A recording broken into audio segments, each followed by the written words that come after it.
pour rappel de longtemps. Merci beaucoup d'être là. On va plus se voir ce week-end parce que tu es vraiment là pour rencontrer les gens, pour passer du temps avec vous. On va se retrouver en dédicace. On est là jusqu'à minuit, je crois. Alors, et demi. Mais pas ce soir, plus tard encore. C'est vrai, c'est très sympa. Jusqu'à demain. On peut le rappeler, dédicace évidemment pas payante, hein, de type gratuit, c'est-à-dire que c'est très peu onéreux. On peut prendre les photos, c'est payant. Non, il faut tous tout de suite. J'ai vu les gens qui me disaient ah bon, j'avais pas des pour ça. Tout est gratuit, j'ai l'impression que c'est ce qu'il faut ici et c'est ça que j'aime. Tu vas passer beaucoup de temps en dédicace, les gens vont avoir rendez-vous avec toi, il y a un système, vous allez, dès que vous rentrez dans le festival, vous pouvez vous inscrire pour votre dédicace avec Dorothée, c'est pas tous les jours qu'on a un rencard avec Dorothée Pousséo et c'est gratuit, donc profitez-en évidemment. Soyez gentils, hein, on vous la prête, mais bon, on va la récupérer à peu près dans cet état-là à la fin du week-end, c'est pas grave chouette. Et puis on se retrouve nous ici pour papoter vite fait de ta carrière, de tes voix cultes, de tes activités de direction artistique et de tout ce qui te tient à cœur. On aura deux petits fauteuils, on papote à partir de 14 h ici, sur la grande scène. Moi je vais mettre rappeler à l'outil aussi un peu. Ah bah. Ah ok, d'accord. Donc il y aura une battle entre l'outil. À 13 h 50, le dernier passage, vu que c'est toi qui prends la main après, là tu viendras le faire avec moi. Allez, vas-y. Je prends. J'ai pas mal de références qui me viennent en tête déjà. Et du coup, évidemment, on joue et on chante avec un concert interactif. Je vous demande d'accueillir Demian Bloom sur la scène de Big Life.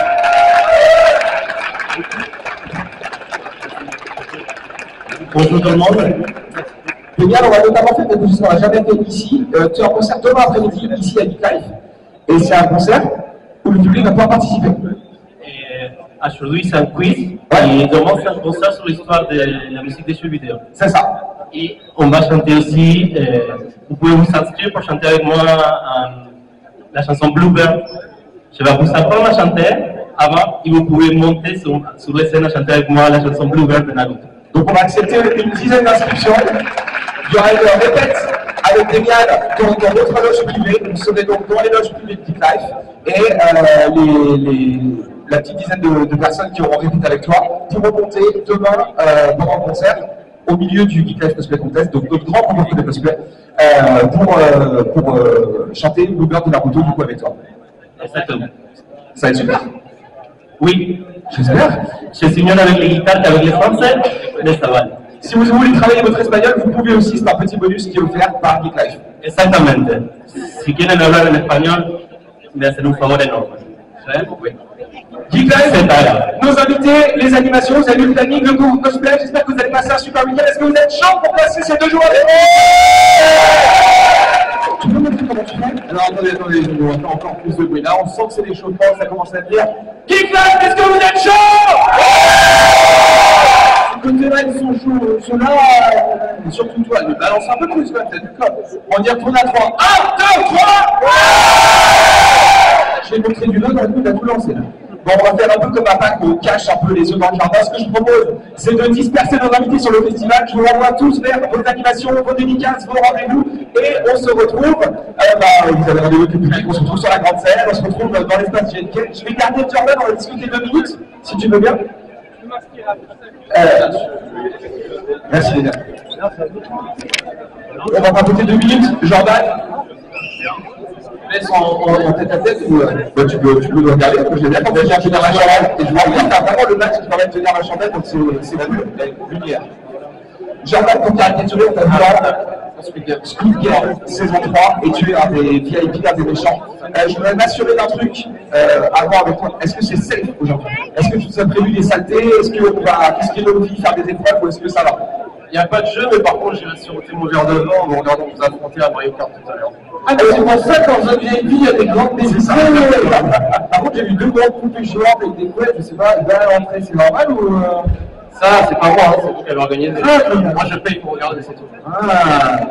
Qu'est-ce que ça fait d'avoir son nom dans une série qui a marqué instantanément la pop culture internationale? C'est hyper cool, pour être honnête avec toi. Après, j'ai toujours pas réalisé. Honnêtement, tu réalises pas. Si tu m'avais dit ça la première fois que je suis allé en Corée, quand j'avais fait modèle photo pour une publicité pour des lunettes de soleil, tu vois, si tu m'avais dit que j'aurais été dans ce game, je j'aurais réussi. Je pense que c'est un accomplissement aujourd'hui, ça a été l'aboutissement de 9 années d'efforts en Corée. Parce que je suis passé par danseur, par chroniqueur, par plein de choses. Et clairement, ça a été l'aboutissement de ces 9 années, c'était fantastique. T'as toujours pas réalisé quand je t'ai appelé pour t'inviter à Geek Live, t'avais pas l'air de comprendre de que je te parlais. Non, mais en plus, tu sais, ça fait ça. De quoi? C'est ton premier festival? Oui, festival. Geek Live, c'est la première fois qu'on voit Jordan Barbatoni sur scène, et ce sera à Laval. C'est un fait historique. Ouais, t'avais l'air de pas comprendre pourquoi est-ce que le public voudrait te rencontrer, quoi. Non, mais ouais, on est masqués, tout ça, tu vois, les gens ne savaient pas forcément. Je vois qu'il y a un joueur là-bas, c'est vu. Les gens ne savaient pas forcément qu'il y avait de l'acteur français dedans, en plus, tu vois, parce qu'on est tous masqués. Il y a un moment où tu vois nos visages, et en plus, on joue en anglais. Et tu joues toi-même en anglais? Et je joue moi-même en anglais. Il y a un moment, en fait, où je parle français. Si vous avez regardé la version originale, vous avez pu vous en rendre compte. Il y a un gros mot, par exemple. C'est le seul mot. Mais ça a été rajouté. C'est obligatoire, de toute façon, les gros mots. Ah bah c'est la première chose qu'on te demande. Et ça, en fait, à la base, le personnage était français. C'était pas vraiment indiqué, mais vu le prénom qui est Jacques J-A-C-K, sauf qu'en fait, sur le script, c'était J-A-C-Q-E-S, comme Jacques français. Moi, j'avais fait le choix de jouer en anglais, de cacher moi. C'est plus tard, en fait, le réal, dont Jeanne, la fille qui joue l'actrice de Hong Kong avec le masque de panthère, qui nous proposait en fait de parler en français. Et c'est en fait c'est ce seul mot qui a fait comprendre aux gens qui regardaient en vidéo que j'étais français. Il y a un côté exotique en fait là-dessus. Il fallait avoir de l'exotisme sur le personnage. C'était pour montrer une différence tout simplement, pour qu'on ait chacun. On n'est pas énormément montré à l'écran non plus, donc tu vois, il fallait qu'on montre une spécificité pour chaque personnage. Comment tu te retrouves dans Squid Game? T'étais déjà en Corée à ce moment-là? J'ai vécu 9 ans en Corée. J'avais mon portfolio en fait sur plusieurs agences. Il y a une agence en 2023 qui m'a appelé pour passer l'audition. Donc en fait tous les expats. Que tu nous expliques ce que c'est agence et tout. Tu vois, les agences que je connais, c'est les agences de location pour avoir des véhicules et tout. C'était pas ça en fait. Il y a des personnages sur les plateformes en Corée. En fait, une agence, tout simplement, vous êtes modèle ou acteur ou danseur, vous avez votre portfolio, cette agence a votre portfolio, et dès qu'ils reçoivent des castings ou des auditions par les prods, ils vous proposent de passer une audition, et voilà, ça se passe comme ça. Donc, en gros, en 2023, j'ai passé l'audition par vidéo. Ce qu'il faut savoir, c'est que depuis Covid, il y a beaucoup de choses qui se font par vidéo. Et j'ai eu la réponse 8 mois après. Donc en 2024. Début 2024 et on a tourné en 2024. Et du coup, Squid Game, c'est déjà un phénomène à ce moment-là. Quand en 2024, tu as la réponse pour la série, Mais le 1, oui, mais honnêtement, c'était un phénomène en Corée parce que ça a été un phénomène à l'international. C'est comme plein de choses, je pense que Blackpink, BTS, tous ces groupes qui plaisent, ça a marché parce que. Ça a marché encore plus en Corée parce que ça a marché à l'international, tu vois ce que je veux dire? Et Squid Game, c'est pas un show qui aurait nécessairement eu un aussi grand succès en Corée si ça n'avait pas été comme ça à l'international. Il n'y avait pas justement des séries qui ont eu vraiment un gros succès en Corée, qui portaient après en Europe et aux États-Unis. Après, ouais, il y a eu Hunter, des trucs comme ça. Très certainement, je ne l'ai pas regardé, d'ailleurs je n'ai pas encore compris la hype, mais tout le monde m'en parle. Franchement, j'ai kiffé, je pense que tu es. Ok, je regarderai. Je suis plus Demon Slayer en ce moment. Les groupes que tu citais, c'est les groupes de K-pop. Tu as aussi, du coup, en Corée, une carrière dans la K-pop. J'étais danseur K-pop, ouais. T'es allé en Corée pour être danseur K-pop? Je suis allé en Corée pour être danseur K-pop. J'étais danseur hip-hop en fait avant en France. Ok. Et la K-pop, il y a 9 ans, ça, c'était hyper émergent en fait. Enfin, t'es allé en Corée before it was cool. En fait, c'était pendant la deuxième génération de K-pop, c'est-à-dire, c'est à peu près au moment où Gangnam Style m'a éclaté. Ouais, tu vois. J'ai commencé à m'intéresser, comme je l'avais dit, j'étais déjà danseur moi à l'époque. Et je me suis intéressé à Big Bang, G-Dragon, tout ça. Il n'y avait pas encore Blackpink, tout ça, tu vois, ça venait vraiment de commencer.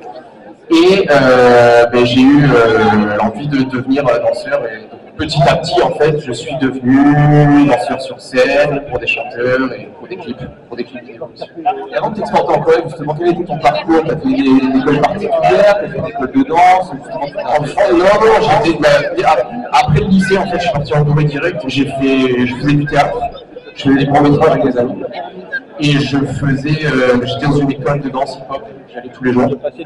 Et voilà, c'est tout. Avant d'être en Corée, tu as été contacté directement par ton agence. Ou c'est toi qui as été en faisant non, je suis parti avec mon sac à dos tout seul. Ah ouais, 19 ans, pour en vacances, venu en France, j'ai mis l'argent de côté, je suis retourné à 21 ans. Tout seul. J'avais rien, ça s'est fait petit à petit. Et du coup, quel type de danseur t'étais? Est-ce que t'appartenais à un groupe? Est-ce que tu étais figurant dans des clips? C'est quoi? J'avais pas de danseur correct. Mais pareil, c'est-à-dire que j'étais dans une école de danse et dès qu'ils avaient besoin d'un danseur en France occidentale, tu vois, on m'appelait, tu passais une audition et puis on te mettait sur le truc. J'avais pas de jamais. Maintenant, la question que tout le monde se pose, est-ce que tu as des projets futurs dont tu as le droit de parler, ou même certains où tu n'as pas le droit de parler, mais tu dis oui, j'ai un truc qui se prépare et ça va être énorme. J'ai peut-être un court métrage bientôt, mais la question c'est surtout est-ce que je reste en France ou est-ce que je retourne en Corée? Ça, je ne sais pas encore.